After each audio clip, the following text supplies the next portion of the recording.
Yes, the question was, if you've had type A trauma, is your nervous system more likely to be overwhelmed by trauma B? Typically, yes. Not it's not a formula, of course, but yes, typically yes. Because the absence, think of it like a building foundation. If we didn't get what we should have got, that would be, or sorry, the other way around. If we got what we should have gotten, that becomes like a firm foundation. When you build on a firm foundation, sounds like a scripture verse, right? Then we've got a steady structure. If you build on shifting sand, as we all know from the Bible, boom. And so I think that's the same kind of analogy that I think of, that trauma A oftentimes sets up people for trauma B, and it makes trauma B even more overwhelming.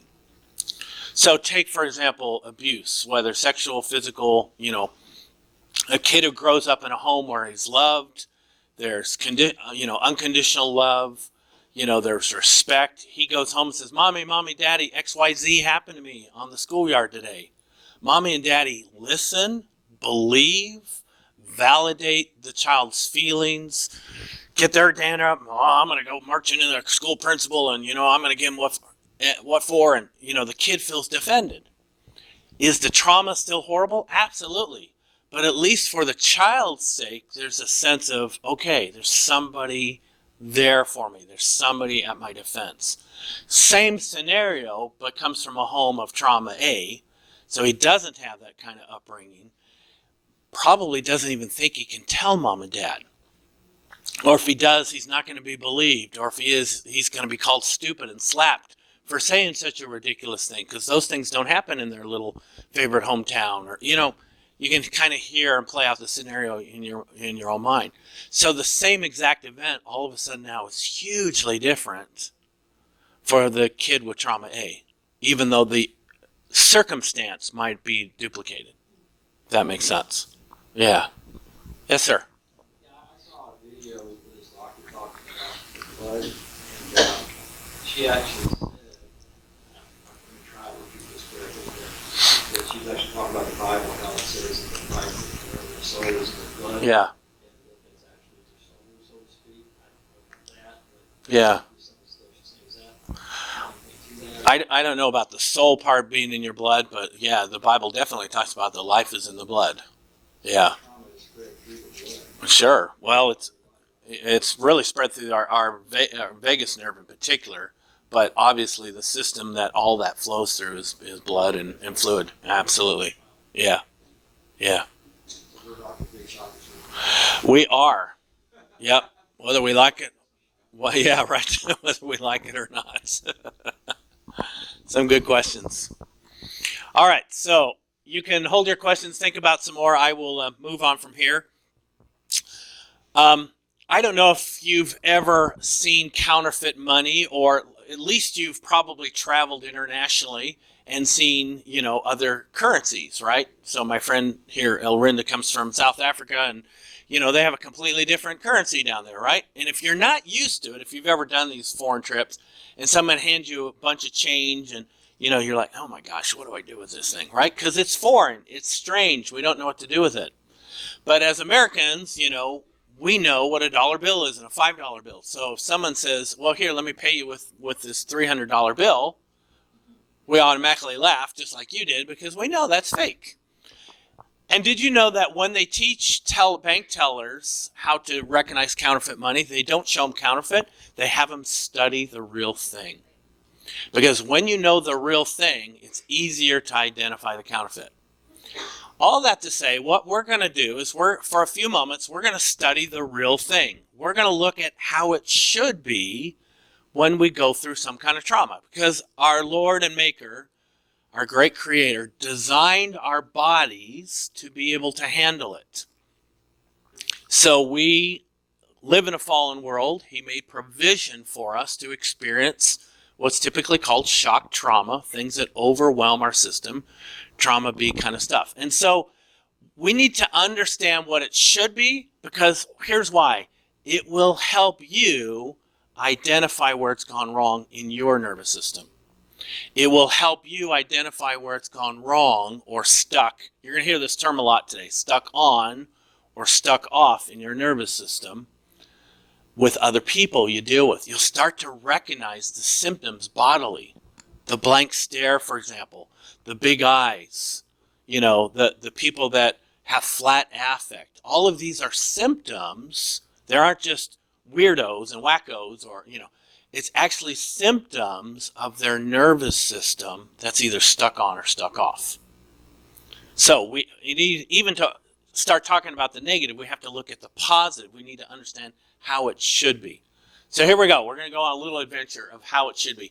Got a whole bunch of stuff here. I'm going to do each one of these, each step, okay? So you're going to see the same slide several times as we go down each one of these steps, just to show you. So we're going to start with the very first one. When something happens, the first thing we do is we stop. There's a startle reaction, right? So you're walking, imagine just walking in any one of these trails in here, Blue River, for example, and you're walking, and all of a sudden you hear a sound. This is what we do without even thinking. We stop. The first thing I want you to catch is the stop. And there's a startle response to it, right? There's a sense of you go, oh, what was that? Or to use Lucille Ball, right? There's a startle response. We have to have a little humor in this teaching here when we talk about trauma. There's a startle response. It's meant to be that. We're supposed to go, oh. We're supposed to get big eyes, open mouth, because it's our way of preparing ourselves to go into action. But the first part of it is the startle. Why I want you to see that is because you will actually see people who are stuck in the startle response. Have you ever seen people that have really big eyes? They get accused of staring all the time, right? It could be a stuck on where they got startled, and that's as far as the trauma processing got to go. It's supposed to go through the whole list, but it got stuck in the spot. I'll tell you more how that happens, but we'll move on for now. The next thing is you make yourself ready for action. Now remember, all of this is without a thought. I'm not walking through the woods going, oh, I hear something, I should have a startled face. It doesn't work that way. We don't think that way.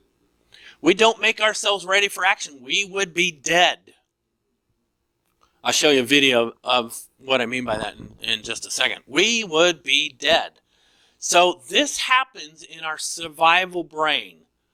Or as I said, the psychologist or secular world would call the reptilian brain. It happens in the survival part of our brain, which kicks in automatically without thought. Praise God. Because otherwise we'd all be dead if we had to think about the roof collapsing, as I shared earlier, right? If we sat here and analyzed it, I wonder if it's going to actually hit me. We'd already be dead. We need a startle response, and we need to prepare for action, otherwise we would be dead. So, like my little ninja penguins here, our body gets ready for action, right? We're prepared. You've heard of the 3 F's, fight, flight, and freeze, I'm sure. We're going to talk a lot more about those. That's how we get prepared for that kind of action. We're ready to go. The next thing we do is we orientate ourselves in relationship to what's happening. We will actually orientate to see what's going on. So we hear a sound. What's the first thing we do? Without even thinking, right? We orientate, we look. We get that, we stop, startle response, big eyes. It's almost like our ears open up. And there's actual proof of this, scientific proof. Our inner ear changes to hear the most minute sounds because what was that? Yeah. And so we will orientate. If we were to hear a loud boom out in this parking lot, all of you in the room, without thinking, would look that direction. Or if someone were to drop a chair right outside that door, you would want to turn around without thinking, because we want to orientate to danger. This is also a place where you'll see where people get stuck physically. It's not that they can't turn their head or move their body. It's just when they get triggered, they shut down into a freeze. This is where freeze shows up. More about all this stuff later. But I want you to just see how it's supposed to be. So, like my little dog here, right? we orientate, we try to look for the sound. I love when dogs do that. They're great ones at that, right? You've all seen that. That's why we enjoy a picture like that, because we want to orientate for danger. We want to look for the sound. Then we choose, but not with our will, our body, it's actually our amygdala, the part of our brain called the amygdala, chooses fight, flight, or freeze. Usually fight or flight originally, and if that hasn't worked in the past, we'll automatically choose freeze, but I'll explain that more in a bit. But generally speaking, we kind of, or how it should work, is our amygdala, our fire alarm, the smoke detector, whatever phrase you like, the part in our brain that's literally right about here behind our temple, tiny little piece, is part of the limbic system, is part of the emotional brain, so it doesn't have language. It just knows danger, right? And it chooses fight, flight, or freeze at that moment. So we take off. We do one of these different kind of actions, right? So if suddenly there was a snake squirreling around in this room, it would be really interesting to watch people's reactions. The ones that would freeze, or what'd you say, catch them? This guy would go after it, so that's a fight response. You go and catch it. Some of you would run out the door. That's a flight response. And some of you would freeze, right? Just if I could go like that and a snake were to instantly appear on there. So that's, yeah, you're already feeling it in your body. I see your faces. I see your startle reaction just at that imagery. So it's already proving my point. Some of you are like, so you just did it. And how that affects us, this is way too much to go into a moment, but you got this online. But I want you to just notice it's going to affect noticeable effects and stuff that isn't so noticeable. So noticeable, effects, for example, your pupils will dilate. Your mouth goes dry. Your neck and shoulder muscles tighten up, right? Your legs will feel full of blood and springing, ready for action. Those, just as some examples, those are things you notice. What you don't notice are called the hidden effects. Is your brain gets ready for action, adrenaline, cortisol is released in your bloodstream, your liver increases glucose for your muscles, your digestion slows down or stops, because you don't need to be digesting food, right? This is why we don't pee when we're really nervous, but why we pee in our pants, to be blunt, when we get overly, because we'll explain why physiologically all of that happens. Because we're meant to shut down certain parts of our body in this defense response. The Creator, our wonderful Lord, made our bodies because it's taking all the energy that normally would be after eating that McDonald's that Steve keeps talking about, needs to shut off here, and all that energy and thought process needs to go in our muscles to run away. We don't need the energy here to digest. So it can shut down things like that. A whole bunch of other kind of things without boring you too much. I'm going to show you two videos now. And Steve, if you flip on the switch for me, on the wall there, that switch right there. Yep. I'm going to show you two videos here. I'm having to turn that off because it makes a buzz.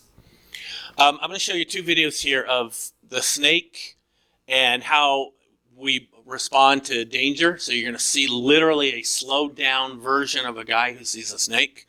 And then we're going to take a look at what happens in the brain in the fight, flight, and freeze. Okay?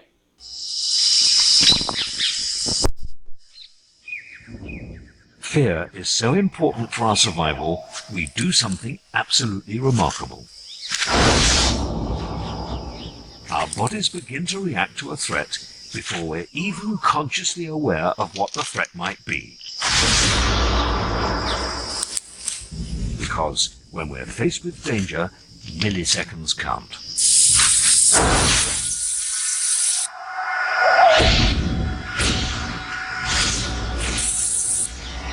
At the first hint of danger, early warning signals are sent to the brain via the optic nerve, to our tiny and primitive fear center, the amygdala.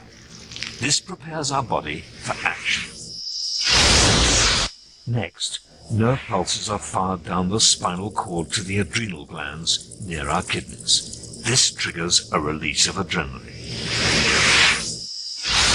Now we're on full alert. Adrenaline is the vital hormone that can flood our body in a split second. As it reaches our lungs, we breathe more deeply and take in more oxygen. It also makes our heart beat faster. Oxygen-rich blood is diverted to our muscles. They are now charged springs, waiting for the signal to run or fight. All this before our conscious mind has even registered a threat. This reaction to fear has evolved over millions of years and is known as the fight or flight response. All right. Did you hear those key words in there? All of this happens before it's even registered a conscious thought. Did you hear all the stuff that went on in your body? Heartbeat, racing, right? The breath, a lot of stuff that takes place. Lots and lots of things that happen in your body when all of this is going on. Make sense so far? All right, we're going to see a couple of other videos of how this shows up. I will come back to this later on, but what I want you to see out of this chart is what happens when we have the fight here. We do posturing, verbal outbursts or threats, confrontation, physical aggression, right? I know none of you have this problem driving, but this is my problem driving. I know none of you can relate to this. But when somebody cuts me off, I can feel my fight response. Right? We get loud. We get visible. We make our horns, right? If we're really mad, we want to show them they're number one with our finger. You know, we do all sorts of ways, right, to kind of get mad and aggressive at people. And it's a fight response. Our brain says, this jerk got in my way. How dare he, right? That's a rational, logical explanation. That is not what's really happening in your brain. Well, it is in your thinking brain, but in your survival brain, down here in your brainstem, it's all about danger. Because the guy who cut you off, it didn't matter if it was a snake or a guy cutting you off or a building falling. Your brain just interprets basically 3 traffic lights. I'll use these later on. Green, yellow, and red. It went to a yellow, and maybe for some people even a red, where it's like, danger, right? And so that's how your brain's interpreting it. It's only your logical brain that goes, well, that was some jerk, and he pulled in front of me, and how stupid, doesn't he know the rules? And that's our logical brain kicking in. What I want you to hear is the survival brain does it automatically. Okay? So before I even had a conscious threat, or a conscious thought, to the threat, I've already started honking my horn. And then comes the verbal, that's my fight response, right? Flight, when threat can be avoided, we physically move away, right? We're out camping, we're out walking along a trail, and we see a bear about a quarter of a mile away. It's not close enough to be a threat, but it certainly makes us stop in our tracks, right? Amanda grew up in Montana. I grew up in Colorado, right? We've seen bears. We've seen these places on the trail, and here's this bear. And if it's far enough away, we go, whoa, bear. We start talking really soft. And we go, yeah, let's not go that way. And so this is actually a very small way flight response, right? If we come around the corner and the bear's right here, probably we might turn into an immediate fight response because something inside of our amygdala, long before we've ever thought, bear, I got to get out of here, we might be punching him back because part of us that thinks we can run away might realize, that's not going to work. Or what oftentimes happens is we collapse, play dead. And all of this, again, is without a conscious thought. So that's the freeze one over here. I'm going to get to the submit later on, but I'm going to just jump over here to the freeze one, where we get in that complete helplessness, catatonic state. This is why people faint. That's what fainting is. There's the startle response, and there's the amygdala that kicks in with the freeze response, and we faint. Because in that split second, our brain went, and we fainted. Because it overloaded the circuits. That's meant to keep us safe, hopefully, right? That's the way it's supposed to be designed. Now look at this picture. This is an awesome description of all three of them that I saw. So in case you can't see it, there's the ball right there, right? Good picture of American baseball. Can you see fight, flight, and freeze? Now remember, this is one incident, one example. Our brains all go, this is what happens in baseball. Fly balls go off into the, into the outfield or in the infield, and people respond differently. So look at the responses. She's going for a fight, right? She's trying to catch it. That guy's really trying to catch it, right? Look at his down right below him. That's a defense posture. Oh, ball, right? Look at her, ducking for cover. He's ducking for cover, right? Look at that. There's a startle response. See the eyes? Sorry, some of you are back far. Hopefully you can see some of it there. Yeah. Kind of almost a collapse taking place there, a freeze. Like, I just hope it doesn't hit me. So these are small ways, and just kind of a funny example, how one incident, you have however many people is in that picture, nervous systems responding to the same stimuli, but little differently according to how their nervous system perceives the threat. So even though, at least from what I can tell, this ball is heading towards that woman, or at least this guy, they don't perceive it as a threat. Yeah.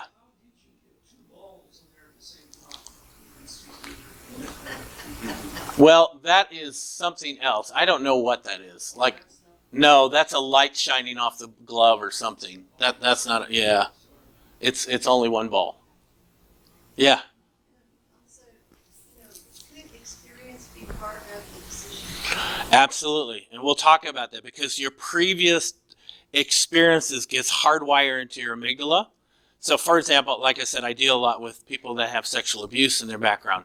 If they tried to flee, tried to escape, tried to get away, and it didn't work, that's called an inescapable attack, like a bear, right? You tried to get away, it didn't work, the bear got you, the perpetrator got you. Your amygdala, like water and electricity, chooses the path of least resistance. So it gets hardwired in that way. So now the same circumstance or completely opposite circumstances, your amygdala treats the threat the same way and just automatically chooses freeze, for example. So, like the guy trying to grab or get the ball, my guess is he's probably played baseball before. Yeah. So he's comfortable with it. It's not a threat. It's not a threat to him. It's a challenge. I'm going to catch that fly ball. I'm going to catch that fly. But for her, that was a huge threat, apparently. So much so she's ducking for cover. She's into what we'll call fold. Get to that one a little bit later on. There's some smaller elements of the freeze. What's that? Red shirt guy, he's like, those might be. Oh, yeah, exactly. Yeah. He's like, my beer is more important than that ball. I'm holding on to my beer. I love that one too, yeah. Great observation. Yeah. So in one picture, we can see people's nervous systems. Isn't it interesting to see how people respond through their nervous system to different various threats?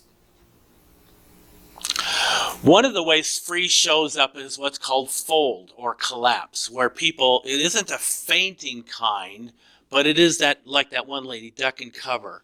It's the kid that wants to hide in the closet or under the blankets, or in this picture, a pillow. It's like, I don't want anybody to see me. I just want to disappear. They go find their, proverbial man cave, whatever. They've got to get away because their nervous system is so overwhelmed. The only way they know how to do it and feel safe is to fold. I'll show you where these kind of come a little bit later when I use the board, but I just want you to hear how it's supposed to happen. So one of the ways it's supposed to happen actually is fold, because there is a place to just protect yourself, to just duck and cover, right? You see it in this next picture, for example, in a wartime. If bombs are going off, something inside you knows it ain't going to work to run away. I can't fight missiles or bombs going off. The best thing my brain can do to survive.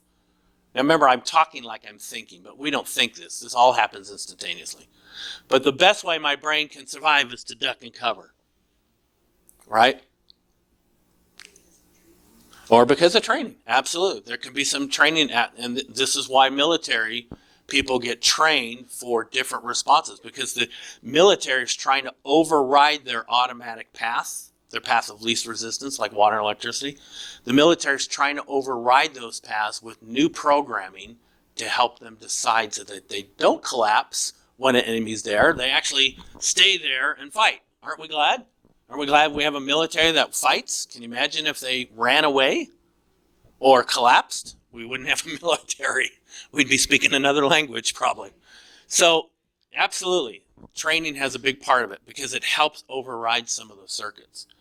And I'm going to add to that, since you asked, Kelly, part of what we're doing in the healing process, which we're getting to, is to help retrain our brain, just like that.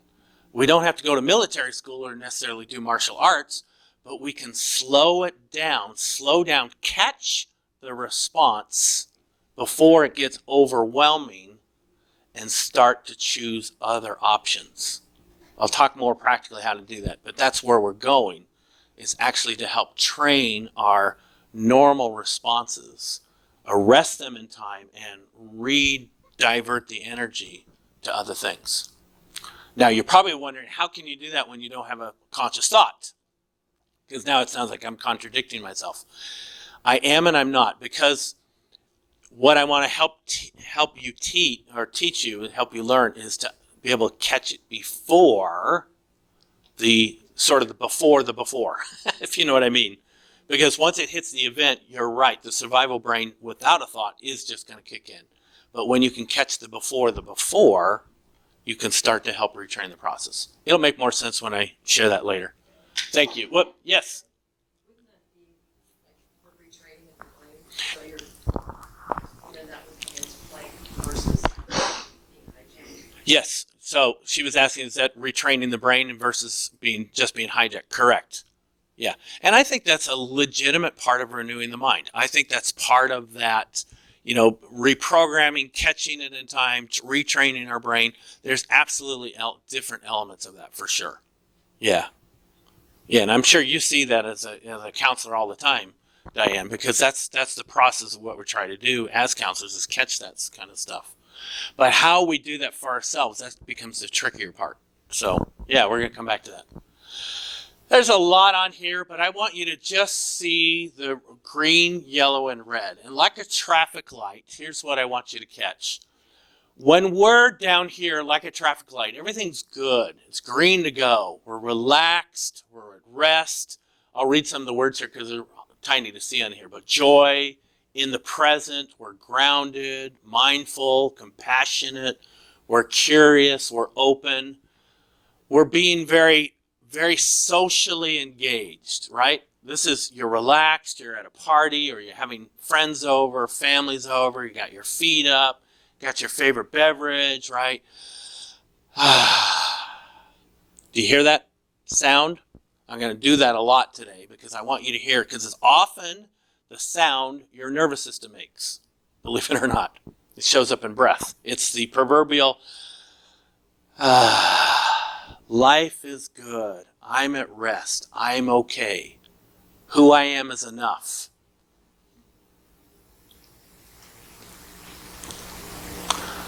I want you to just feel that for a second. Some of you have a hard time feeling that because of some other reasons, which we're going to get into when we get further up this ladder. But hopefully there's times where you can remember it's your safe place, your hideout, your quiet time, your little corner of the bedroom, or like for some of my counselees, under the bed sheets, right? Hiding away with their favorite pillow and teddy bear. Whatever those safe places are, those are the places where at least you can feel the for the moment. You're in the green, right? That's where we all want to be. Because unless we're in the green, we're not socially engaged, believe it or not. We really aren't. We shut down. One of the befores is to watch your relational circuits. This is why if any of you are life model junkies like me, and you know about the relational circuits and all those little crazy exercises, that they do, you're going to learn some of the brain science. Unfortunately, they don't tell you when you do these exercises, but that whole startle, right?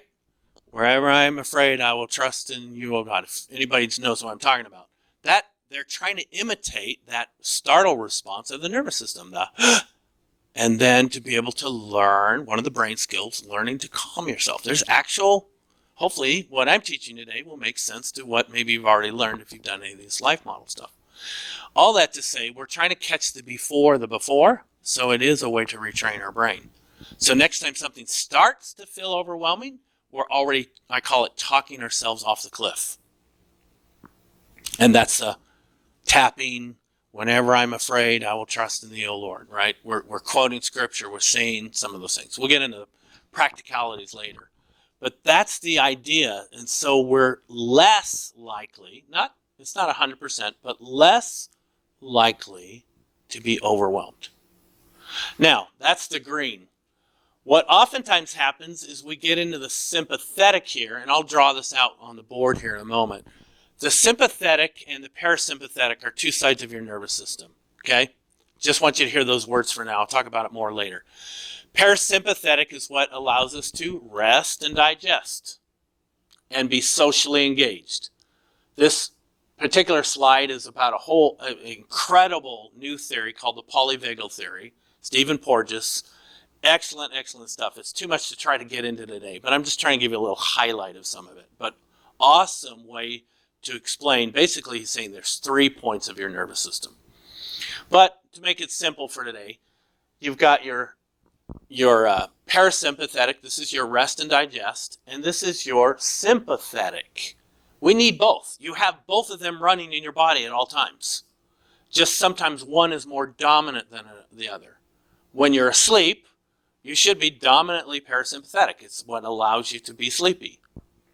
One of the signs is you yawn, right? This is why yawning is contagious, right? When people yawn, didn't work for anybody. Usually when I do that, somebody yawns.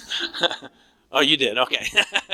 It's contagious because our nervous systems pick up each other's nervous systems. There's a whole nother science behind it called mirror neurons. Really interesting stuff. Don't have time to go into.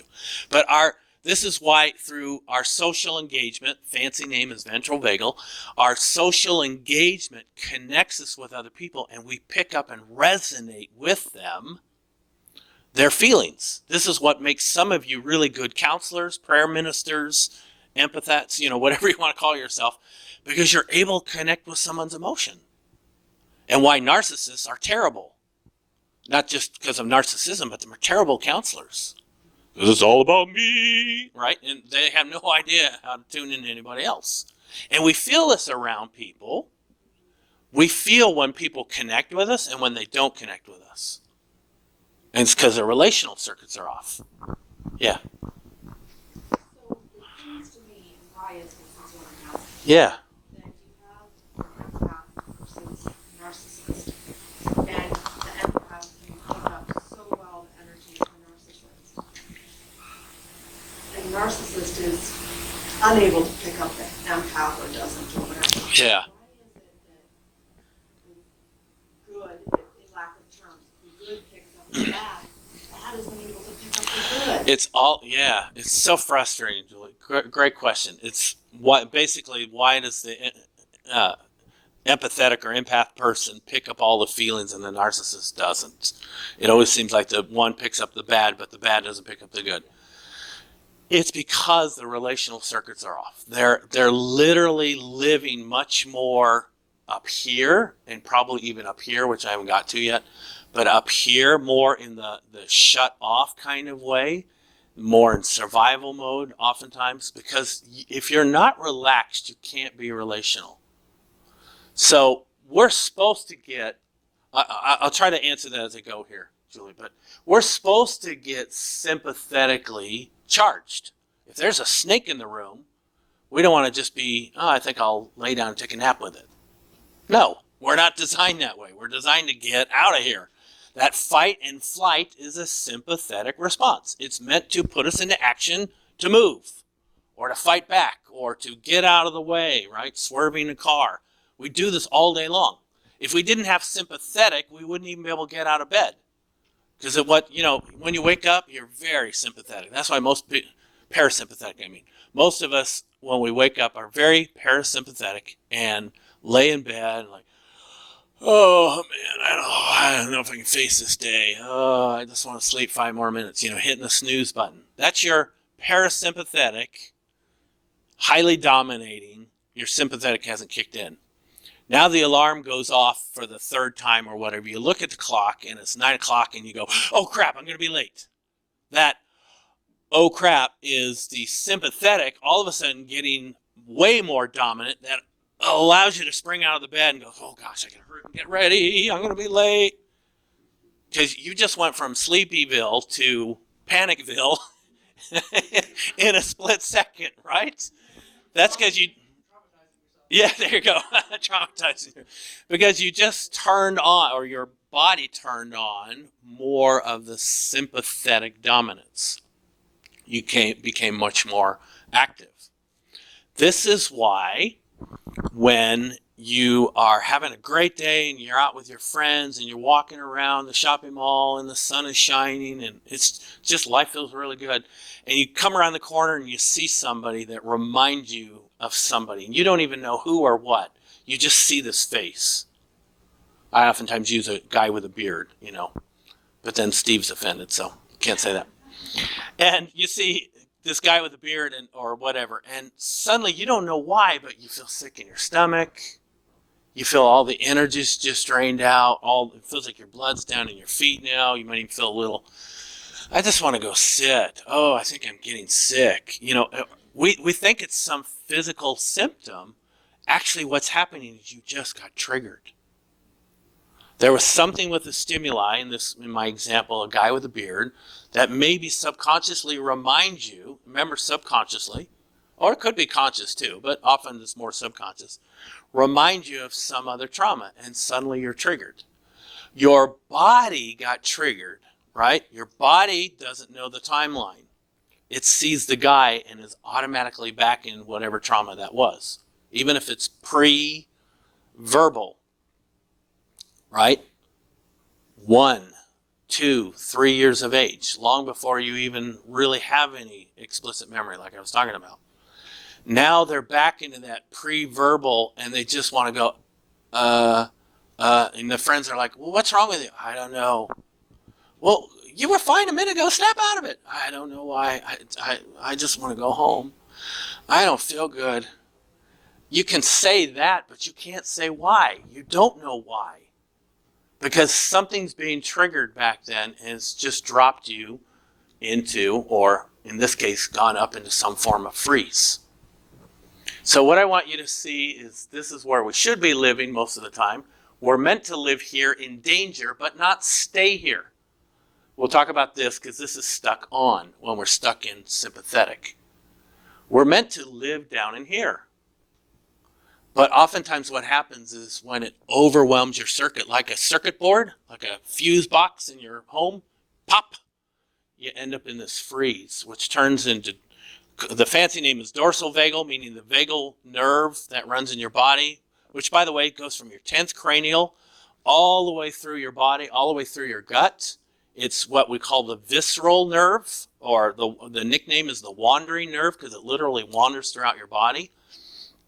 The vagus nerve, V-A-G-U-S, so not like Las Vegas, but V-A-G-U-S, but pronounced the same way.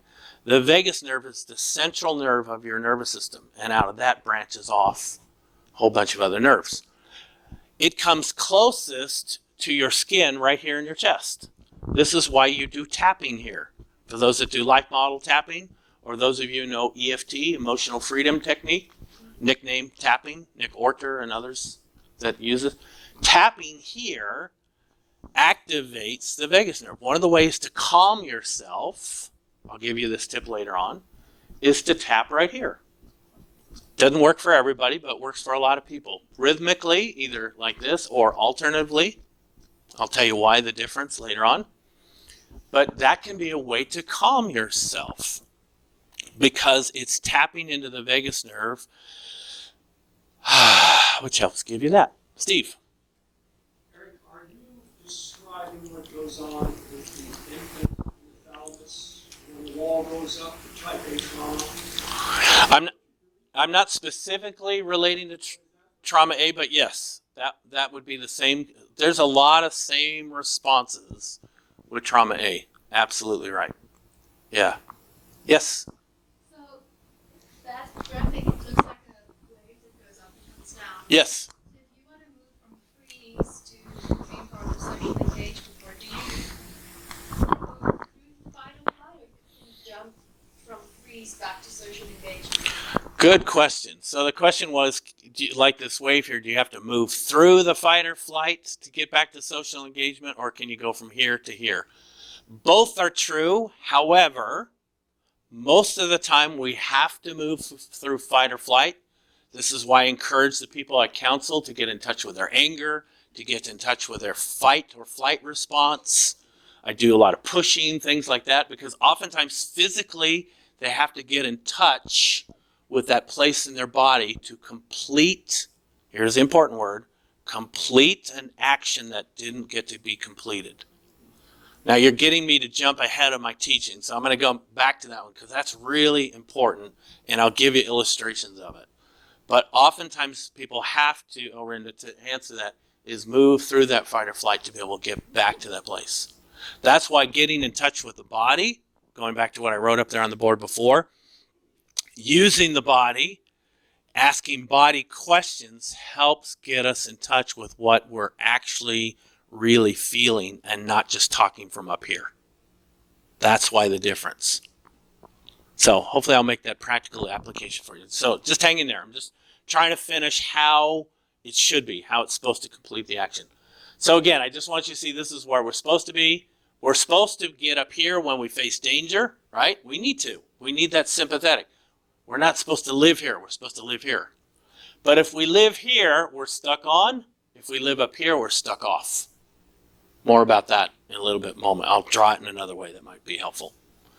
All right, so we're almost to the end of my little list here. Once we've gotten through what should happen, and we've seen that danger, we've seen that snake or whatever, we're supposed to have a discharge of arousal energy. This is where it oftentimes gets stuck. So what does that mean? What's a discharge of arousal energy? Well, let me show you. Whoops. Go back here. Actually, yeah, would you flip on the switch for me again? Thanks. I'm going to show you, this one's just in silence anyway. I want you to watch this deer very quickly, especially this one here on the left. See, you didn't even see it. It happened so fast, but they're going to show you in slow motion. Oh, there you saw it. Now watch it in real slow motion. See it moving? Now, what does that mean? Deer, when they're in the forest, right, they're eating away. They have pretty much, small brains. They're not thinking, right? They're just kind of living. So they're out there doing their thing, and they're eating the grass, and all of a sudden they hear a snap of a branch. What's the first thing you notice most animals do? Exactly. The ears go up, and they orientate. Their eyes get big. There's the startle response. The ears get up. That's like our inner ear that wants to hear all the noises. And they turn to orientate. There's the danger coming from. And they freeze. Haven't you seen animals do that? We have expressions for it. Deer in a headlight. Right? We have expressions for that very thing. It's a deer and a headlight. That's exactly what's happening. The deer is frozen, trying to assess the danger. If the hunter comes out of the woods and he's got a gun and he's about to fire, that deer most likely will take off and run, because that's how it's programmed to respond. So it takes off and runs and gets out of there. Here's the interesting thing. They have the same stuff going on in their bodies that we do. That adrenaline, the cortisol, the heart pumping, just like we saw from the video of the snake. But when they get out of danger, they look around. This is an important aspect we'll come back to. They look around and they realize they're out of danger, and then they go and they do that movement. And that is a way to shake off the cortisol. It shakes off the adrenaline, and they get it out of their system. And so they're not storing it in their body. And so the deer goes back to eating like nothing happened. Now, we're humans, and we have these wonderful things called brains, which makes us intelligent and makes us be able to create and do all these things. It also gets in the way of our trauma. Because now we go through the same thing, and instead of shaking it off and instead of working it out of our nervous system, we're overthinking everything. And we do the shoulda, woulda, couldas, right? Anyone got the shoulda, woulda, couldas?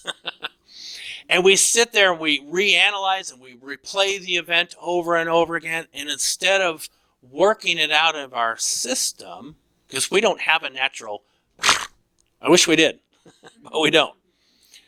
But instead of working out of our system, we sit there in it, and now we're really feeling it, because basically we're stuffing down the emotions. We turn to overeating. We turn to video games and pornography and sexual addiction and all sorts of ways to numb out our whatever, because we don't want to feel this. And so when you run into your own addictive patterns or people that you're helping, that's a major one right there. Is usually there's a trauma and some kind of pain they're not facing that has now got stuck in their nervous system, and whenever they're triggered, they go to their favorite thing, whatever their XYZ is, whatever their favorite addiction. Steve? Another question. Would athletic exercise help be similar to that shape? Yes and no. So the question is, would athletic exercise be similar to the shake? Yes and no. Don't you love my direct question answering? Sometimes it can be, and it can be very cathartic, at least, in terms of getting off the energy. So something happened, and we, jump in place, or, oh, I'm so mad, we want to punch a punching bag, or, right, I'm so mad at my boss. And, that's a cathartic response that sometimes can help discharge some of that energy, but it doesn't the emotional side of it.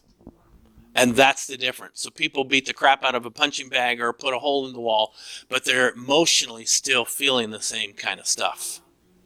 And so cathartic response can feel good, but it's very temporary and does not have the lasting response. Like a deer, though, it doesn't have the emotional capacity we do, so it's not storing anything emotionally. So they can just physically exercise and get it out. But because the emotional component in the limbic system, or in our emotional brain, that gets stuck. Yeah. So I was thinking too, before you asked that, just the connection with like dance and art and things. Yes. Is that the same as what you just said? It is. Is that more into the emotional? Exactly. So your question leads me to the other part of answering the yes part of Steve's question. So you said for the video, it's like dance and other things. Absolutely, because then you're doing it with intention.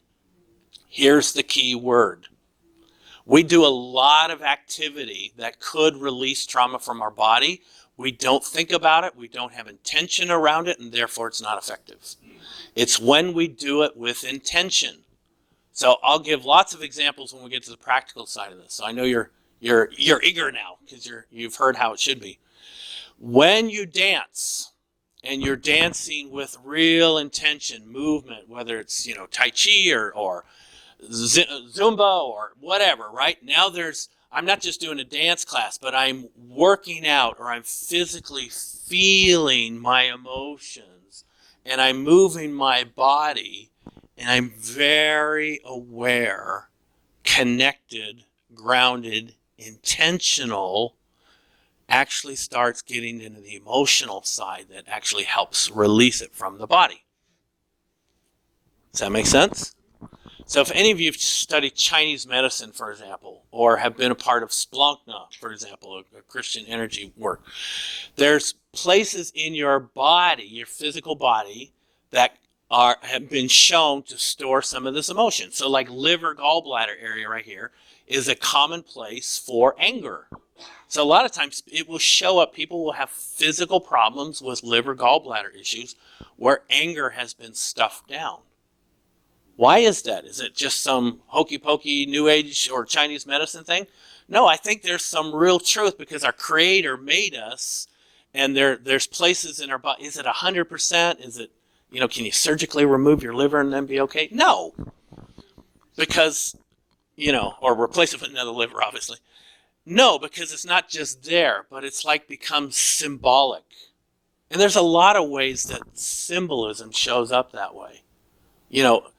for the will, for example, another place of that soul. Remember mind, emotion, and will? Biblically, do you know the center of the will? Yeah, Orinda remembers. No, it's actually your neck. Because there's scripture, for example, Pharaoh was stiff-necked and hard-hearted, right? There's symbolic places where we store this kind of emotion. So symbolically and physically, people have difficulty with their neck, with shoulder muscles, always being tight. Check out some of their will issues. It's amazing. It's amazing. Huh? It's amazing. There are correlations to this stuff. It isn't just some funky dunky, airy fairy. What was the latest one I heard? Hippy dippy. I love that one. Hippy dippy stuff. A lot of it is, but there's some truth to some of that elements. Absolutely. Yeah. What about in the Bible when it talks about, when it says the heart, it often means the kidney? Yeah. Yeah. Yeah. Isn't that interesting? So your kidneys are right back here. And right above them is your adrenal glands, sit right on top of your kidneys, which is responsible a lot for that fight or flight response, shooting in the adrenaline, and also from your pancreas. So there's lots of places that comes from. But I think one of the reasons why that became symbolic is this is your core. So kidney, heart, lungs were up here. People understood their belly here, but sort of that core area here, which included the kidneys. So the center of my being. Right? So I think, I'm not an expert in that field, but that's, I think, where I think some of that came from. But it's really interesting anyway. All right. Moving on to our last part here. Oh, I want you to see this video. You can flick that switch on again. This is really interesting. So here is this from Africa. Here's this impala that has been caught. Right? So this cheetah has grabbed this impala, and if you're an animal lover, don't worry, it has a happy ending. But look at how the impala looks like it's dead. This is a freeze response to save it.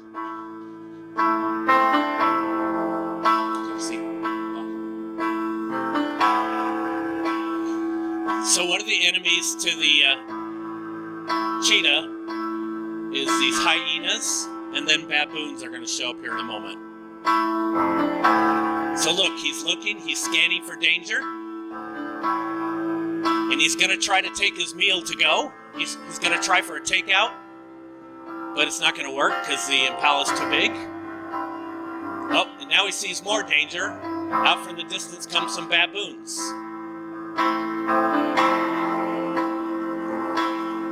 So this cheetah, who thinks he's got a nice meal to eat, is now in danger itself.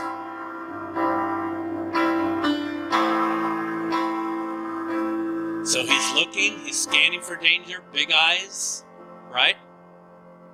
Where's the danger coming from? He's orientating with his head.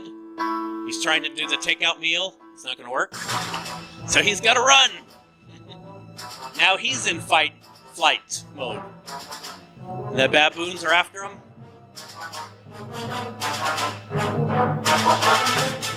And our deer impala looks like it's absolutely dead. Look at it. It's not even breathing.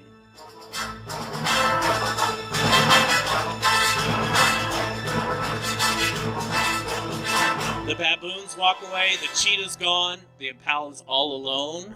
And you would think it's dead. Because a lot of animals will play dead like a possum to survive.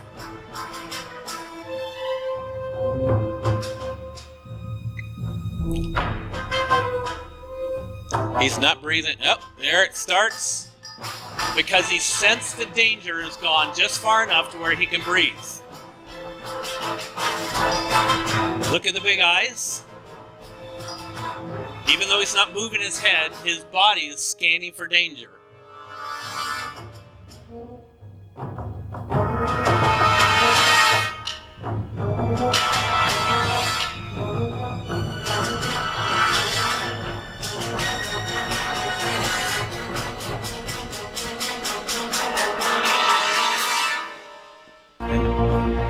And now he's going to prepare to get up, and watch what happens when he starts to get up. He won't just run away. He's getting more and more sympathetic. He's coming out of a freeze. He gets up and he starts to shake. Looks like he has a seizure, right? What he's doing is he's shaking off all that adrenaline, all that cortisol, all of that fight and flight response that turned into freeze. And when he's done shaking it off enough, watch what happens next.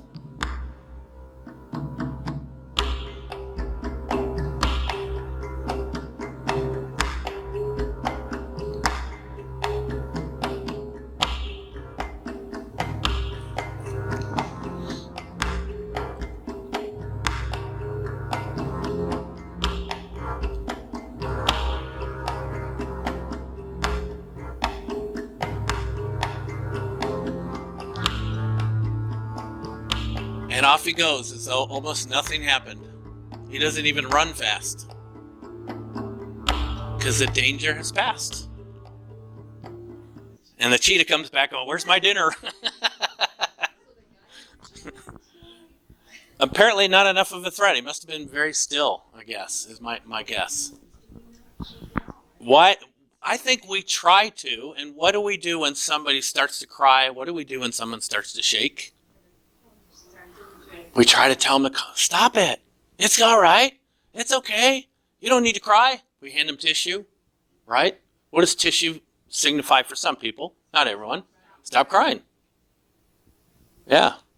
Particular with guys. That's not 100% true, but in particular with guys. One of the reasons why I don't give a guy, when I do ministry stuff in churches, I won't give a guy a tissue until he looks up and looks for one. Because we guys believe that's why God gave us long sleeve shirts. Right? So... Right? Do I have an amen? And so by giving, and this is really true, by giving a guy, not every guy, of course, and it's true of some women too, but giving a guy a tissue can signify you're crying, it shows, stop it. And they'll oftentimes stop. Because we shut it down, Julie. Your question's a good one. Why don't we shake it off? Because we shut it down. Our wonderful brains that create and do all these wonderful things also get in the way. And it gets in the way of the amygdala that already has decided for us. And this is what's really difficult when you work with trauma. Because people's brains, or their amygdala in particular, has made a decision for them long before they had a conscious thought. So take, for example, inescapable attack, right? Rape or something like that, which is terrible and horrible.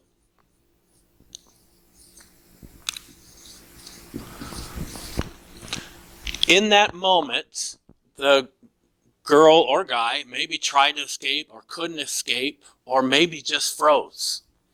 And now later, years later, they're doing some kind of counseling prayer ministry and they have the shoulda, woulda, couldas and they're kicking themselves going, why didn't I run away? Why didn't I fight that guy off? Why didn't I push him? Why didn't... You hear all the... And what we have to help them understand is this thing called the amygdala made the choice for them. That's part of that survival, part of that survival brain, but shows up in the emotional limbic system. But it's part of that survival instinct. And why I wrote it down on the board and want to underline this is because I love this phrase I heard a couple of years back. Remember, Diane? I think you were part of that group. Turns into shamey Amy. Shamey Amy, because then the amygdala is shaming us, or we're shaming it, however way you want to look at it. And we feel bad. We didn't push back. We didn't run away. We didn't get out of the abusive marriage. We didn't stop the fill in the blank, right? And so we beat ourselves up because we didn't do now what our normal online thinking brain, the PFC, your prefrontal cortex, which makes rational decisions, is going, stupid me, why didn't I fill in the blank? Why didn't I run away? Why didn't I fight? Why didn't I get out of this crazy marriage earlier? And we shame ourselves. So it turns into shamey Amy. Yeah, easy way to remember your amygdala.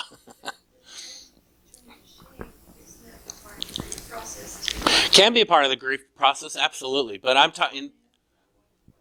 Yeah, what I should have. Sure, it can be part of the grief because I didn't make that choice or my body made that choice for me. Absolutely. Yeah, it can be definitely part of the grief process. But what I'm trying to hit is the trauma part that's stuck. Yeah. What you're talking about in the grief process, that's part of the healing, which is really, really wonderful. I think about shock, Yeah. shock response, sometimes people get like freezing cold and shivery. Is that adrenaline process too, of trying to, shake it off? Absolutely. Yeah. That's why people go into shock. The system is overloaded, all of that adrenal cortisol, and then if it doesn't have a way to release, the body, right? And so we get cold and we sit there and shake. And most people, if they're really trained, will put a blanket over you and do very simple things. So a lot of paramedics are trained in this, even if they don't know the brain science. They're trained at least to, put a hand on someone's shoulder and just say very simple phrases. I'm with you. It's going to be okay. That's it, right? Real small phrases, because that person is in shock and they cannot think. Now, the untrained person, especially I like to use policemen at an accident scene. Your name, your address, and how did this happen? And they're not even aware that you are in huge shock. And you're going, I live in a house somewhere, and you're already beating yourself up. Like, why can't I remember? Like, this is stupid. I should know my own address. But we're going, and that is a sign. A good trained professional to understand that's a sign the person is still in shock.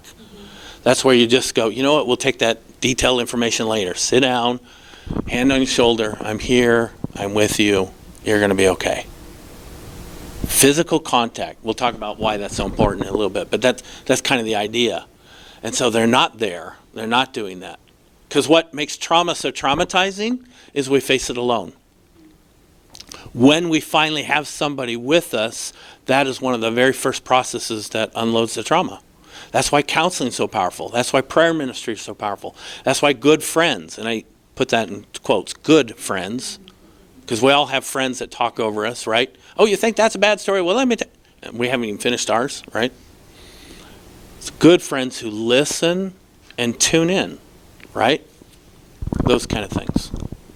Is that a question? Yeah, Kelly. What physically causes you to faint? When you get in that situation? What physically causes you to faint? It's literally like your circuits of your brain go on overload. So it's too much, too soon, too fast. And it so overwhelms your system that in other words, your survival kicks in. Survival brain says, this is way too much. Almost think of it like a guy standing in your brain going, this is way too much. There's too much electricity flowing through here, so we're just turning off the whole system.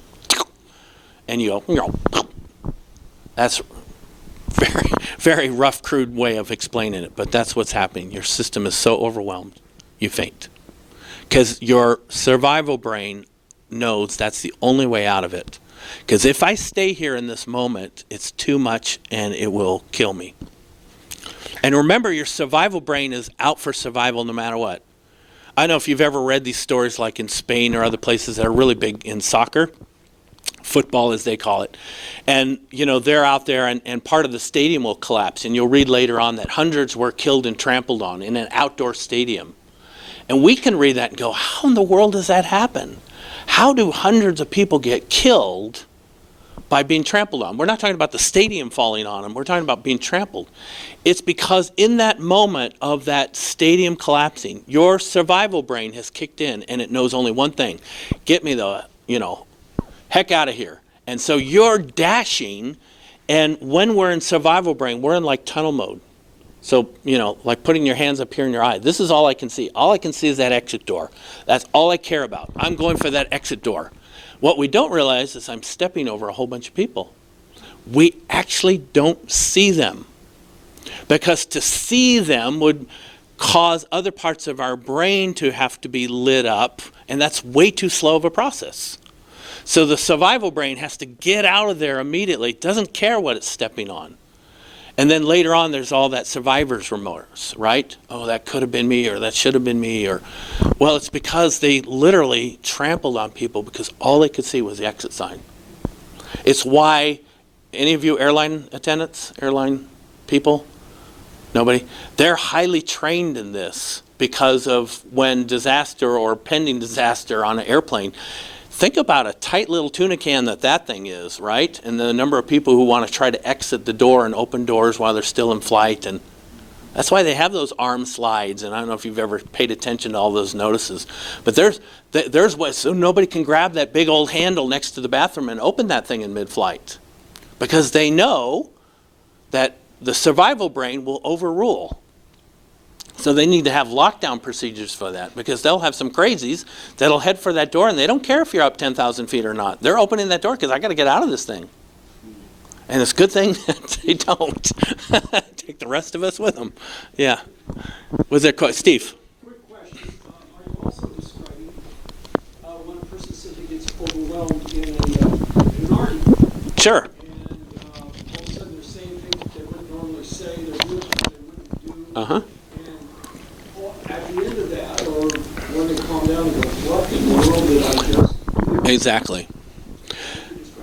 Exactly right. So, yes, thank you. So Steve asked if people in an argument and they start to say things, am I describing the same thing when people are in an argument and they say things they wish they hadn't said or do things and then later on they regret? Absolutely, because in that moment their survival brain kicks in and that's all they know, right? So it's a fight response. So let's take a husband and wife, a classic example. The husband or wife gets really angry, really verbal, pushes, shoves, swears, things they wouldn't normally do, and then later on feels terrible about it. It's because in that moment, their survival brain kicked on. Remember, what I wanted you to hear was those definitions, is why I showed you, even though they're kind of boring in one way. I wanted you to hear the words overwhelmed. Every single one of those three definitions was the word overwhelmed. Trauma doesn't have to be this big old event, like a car accident or inescapable attack. It can be in that moment, the wife or the spouse felt like they were being attacked verbally and there's no escape. So the only way I can escape is to become large and in charge. So that's why we get bigger and we yell with our voices and we shout. Because it's our way, it's a fight response.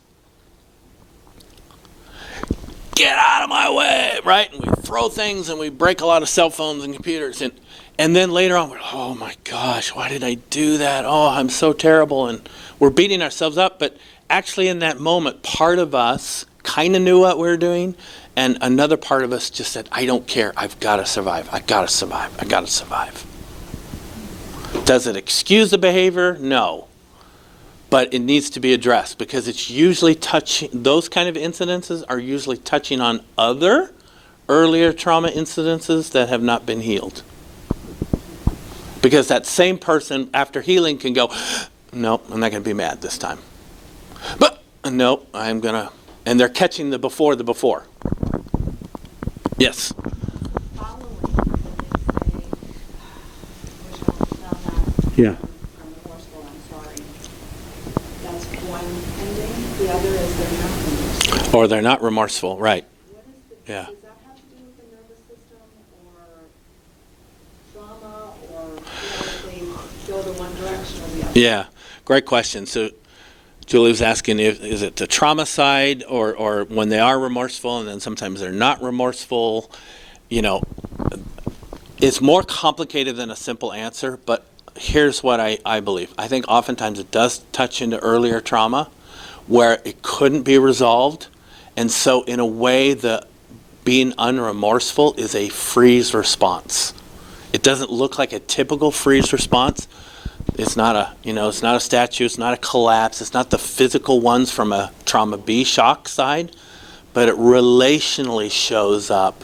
This is the person that isolates, shuts up, turns off, doesn't talk, gives wife or husband the cold shoulder. Those are freeze responses in the nervous system that show up through trauma A. Is that a narcissist response? What's that? Narcissist or not? Is it narcissist or not? It can be. I mean, again, when it comes to trauma A, there's so many complexities. So where does one start, one stop? I don't even know. So it absolutely could be a narcissistic response because that's what they learned growing up. Could also be a way that they've chosen in that moment to handle it. Because as long as I'm right and you're wrong, I'm fine. I'm safe. That's why you have to come to the seminar. Exactly. That's why I got the date. Yeah. May the 11th, Saturday, May 11th. Unfortunately, I'm out of town. I gotta figure that one out. Yeah. Oh, yes, thank you. You want to end by 12, correct? Yeah. Or a few minutes before? Okay. All right. Good. All right, we're almost done with our little list here. When we finally have escaped or gotten out of it, or we've released the energy, now it's time for relaxation and social contact. So here's a great example we can probably all identify with. You ever been on a plane in high turbulence? I'm not talking about a little bit shaking. I'm talking when the plane's really rock and rolling, right? What do we all do?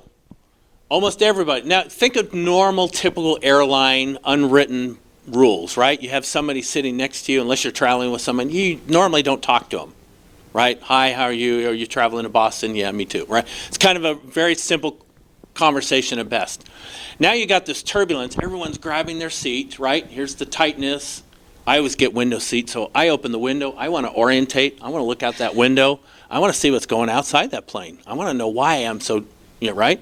So I'm orientated. I'm very aware of what's going on here. Other people are frozen. All right, you can see this face on them. They're stuck in the startle. Right? It's really interesting to watch. So anyway, all that to say, when the plane finally calms down, do you know what we all do? We all talk. We let out a big corporate sigh. We relax our muscles, and then we turn to the other person. We go, dude, wow, that was intense, right? Yeah, oh, you think that was something? Man, last year I was on a flight to Phoenix, and we start telling stories. It's a way to socially engage because it lets off the energy. This is why we want to phone a friend when something bad or something good happens. We're wanting to connect. We're social beings. Unlike most other mammals, we are social beings. We want to get to that green area, right, through social engagement. So we need friends. What makes trauma so traumatizing is we face it alone. Right? How many know you can be alone in a crowd? So it's not about the people around you. It's about feeling alone, that nobody knows your stuff, nobody knows your story. So trauma A kind of stuff, when it's gone on too little over a long period of time, it's really nice to be able to talk about it sometimes. Right? To a good friend, pastor, counselor, somebody like that. Because it's in that validation of somebody going, wow, that sounds tough. Yeah, that was really hard. We walk and go away and, oh, I feel seen and heard. That is so valuable. It is so valuable. I want to just pause there because I just have to do this. It's just in my heart. Do you know, I love to study the names of God. I'm going to give you a very, very quick overview. We all know there's tons of names of God out there, characteristics of God, right? Whether it's characteristics like Jesus is the door or the Good Shepherd, or names like Jehovah Jireh, Yahweh Yireh, however you want to pronounce it, God's my provider, right? We all have these names. Well, here's something interesting. Make a very long Bible study made short. When I did the study of the names of God, I was fascinated by it. And I found out, of course, that Genesis 1 is the name of God. In the beginning, God created the heavens and earth. But what I found out is as you start to look through that, they're all generic names. God, Lord, or Master. Until you get to Genesis 16. And in Genesis 16, you have the first revealed name of the name of God. And I thought it would have been something like God Almighty or God of all provision or, Jehovah Nissi, the Lord's my banner, something really grand and grandiose. You know what it is? It's the story of Hagar, Egyptian slave who was used, abused, right? You know the story, right? Abram and Sarai, this is before their name change. Abram and Sarai wanted to have kids. She's way too old. They've given up. They've taken matters into their own hands. Sound familiar? To anybody holding on to promises? Got tired of waiting on God, take matters in their own hands. And she eventually gives birth to Ishmaels. There's a whole nother Bible study. But how many Ishmaels have you given birth to? I know I've given birth to a lot of Ishmaels in my life. Where we take things in our own hands. But before they do that, they have this great little idea, or Sarah has this great idea. She says, hey, husband, Abram, come here. Why don't you sleep with my handmaiden? Out of her, maybe we'll get kids. Abram says, okay. Does it. She gets pregnant. And it's while Hagar is pregnant that we know from the Bible that Hagar starts to torture Sarai. Now remember, Hagar was a slave. So this was her chance to kind of get even, so to speak, to Sarai. Now this isn't in the Bible, but this is in my imagination. I imagine that Hagar went up to Sarai with her nice big round pregnant belly and went, nah, nah, nah, nah, nah, I'm pregnant, you're not. Right? That's my imagination. And Sarai gets so angry that she does a typical marriage thing. Husband, it's all your fault. You deal with this. And he says, typical husband response, I'm not dealing with this, you deal with this. And so she kicks out, I'm giving you a very paraphrased story here. She kicks out Hagar. She's used, abused, you could even say sexually used and abused, all alone, isolated. Sound like people you know? And the angel of the Lord shows up.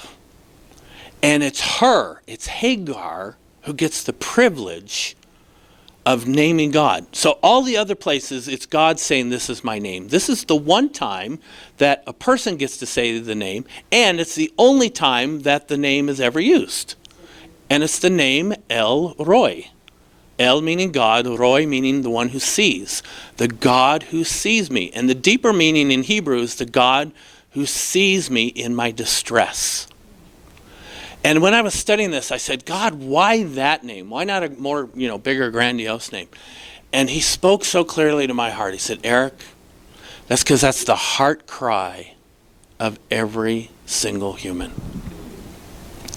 You see, when we validate someone in their pain, when we're sitting with them in their trauma, when we're there with them, when we're being good counselors, like Job's friends who sat with him for a week and didn't say anything, the rest of the book book of Job would not have even been written had the guys shut up. The rest of the book had to be written of Job because those friends opened their mouth and said stupid stuff. They sat with him in silence and were just there. It's that presence. It's that somebody's there and I'm not alone in my trauma. We can actually give that to ourselves too, to some degree too. I'll teach you how practically after lunch. We can give ourselves some of that sense of being. There's some physical exercise to help you do that. I'll demonstrate that later. It's that sense of I'm not alone and somebody else is there with me. I think that's why God chose that one to be the very first name of God. Because there's a biblical principle of interpretation called the principle of first mention. So whenever you see something mentioned the first time in the Bible, it's very key to the rest of the meaning. To give you another totally unrelated example, the very first time worship is ever mentioned is Abram taking Isaac and offering him up on the altar. And he says to the servant, the lad and I will go up and worship and we will return to you. It's the first time the word's mentioned, worship. As far as we know in that scripture, there was no musical instruments and there was no singing. But there was sacrifice. Doesn't that give new understanding to the phrase, we bring a sacrifice of praise unto the house of the Lord?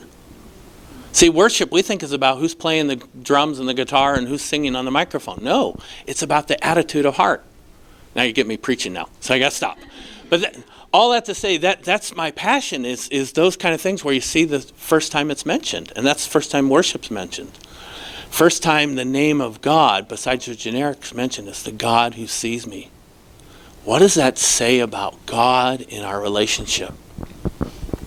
That he sees us in our pain.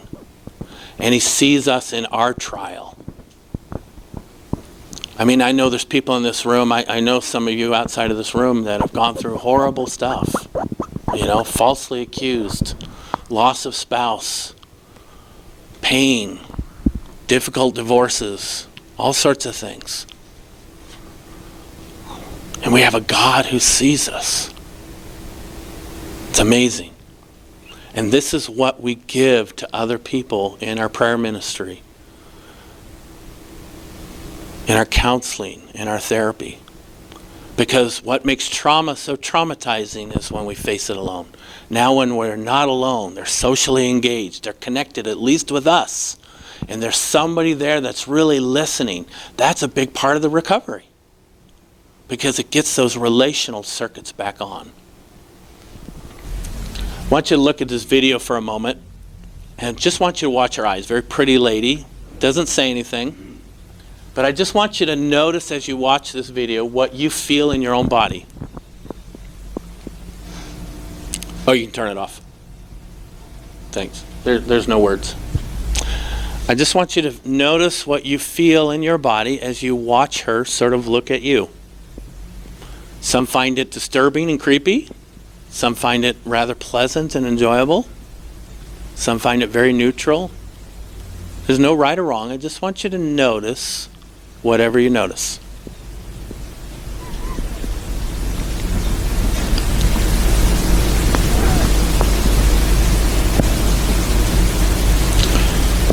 Because with every look and every micro movement, expression, curling of her lips, there's one point where she actually really smiles. I want you to just notice whatever you notice in your body.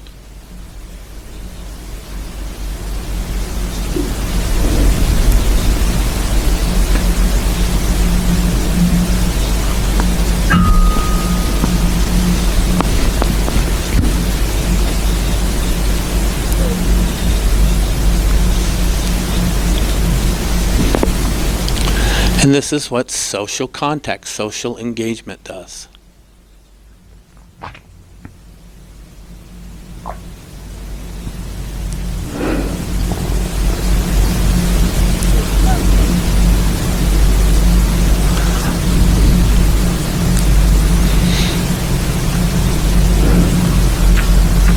So, what did you notice? Just a few of you as you finish watching this. What do you notice looking at her? Just pop out a phrase. Looks like she's trying not to laugh, yeah. What do you notice in you? Yeah. Emotions follow expressions. Very interesting, yep. There you go. That's that mirror neurons working, yeah. Uh-huh. Relaxed, yeah. Huh? Happy, mm-hmm. Yeah. Isn't it interesting what we pick up? What we perceive? Safe, yeah. Yeah. So this is what our brains do all the time. We scan for danger all the time. What'd you say, Amanda? Awkward, yeah. There's usually one person at least that says creepy or awkward. You're like, yeah, okay. I know she's not really looking at me. Right, but it feels weird. Yeah, yeah.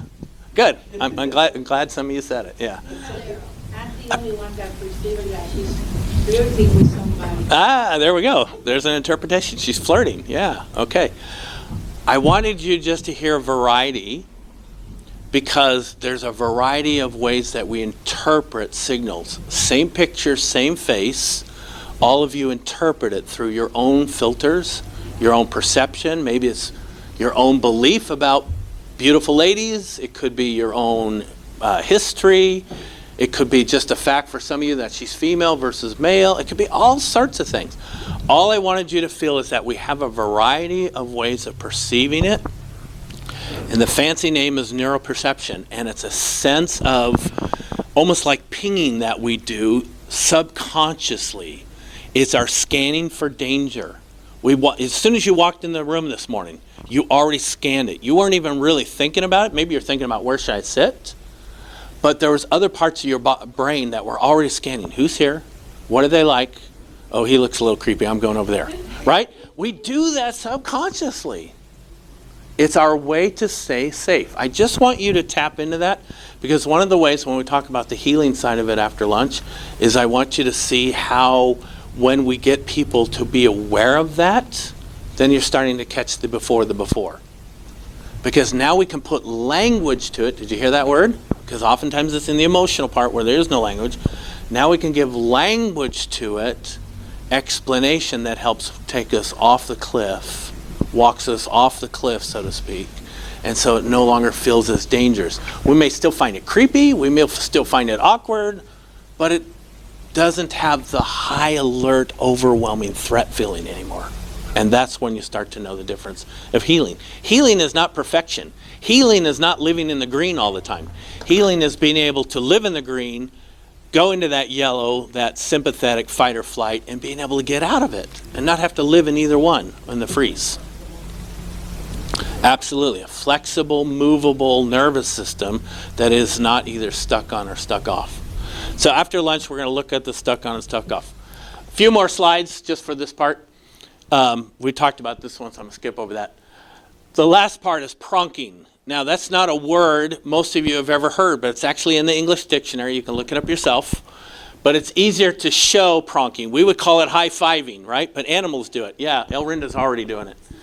This is like that animal who will leap for joy, right? You see your dogs do this, right? Dogs will do this kind of stuff. The high five, right? And it's not just animals, it's also former presidents. Where we do the chest bump, we do the high fives. It's like, yeah, we made it, woo! That's a pronking move that tells our nervous system we're all okay. It's part of that social engagement, but it allows us to know we've made it, we've survived. We're gonna be okay. I'm not alone, hence the connection. Physically, I'm not alone, I survived, I made it. All right, I'll take a couple of questions and then we'll break for lunch.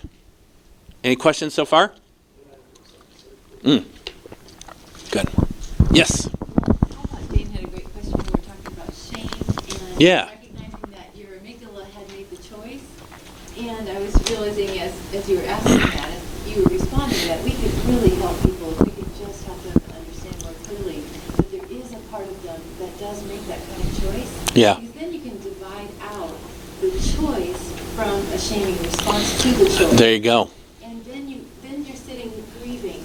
Exactly. Not that choice was Made. and that's very valid. Exactly right. You don't have to couple it with that shaming response Yeah. to the choice. And I think that can help us. Exactly right. quickly really. That's beautiful. Yeah, I'll have you do it. Well, Is that all right? this is on video. Do you mind? Yeah. Oh, I don't mind. Do you mind? Okay. Great statement. I was noticing in Jane's question that about shame and the fact that the amygdala was involved in the response, and that we would so be of help to people if we can help to bring that recognition that the amygdala actually is making a choice, and that we can separate in that moment the amygdala and the shame of the choice. So if we can realize, yes, that choice was made, and grieve that without coupling that with the shaming response to that choice. Beautiful. Well said. Yes. Hey.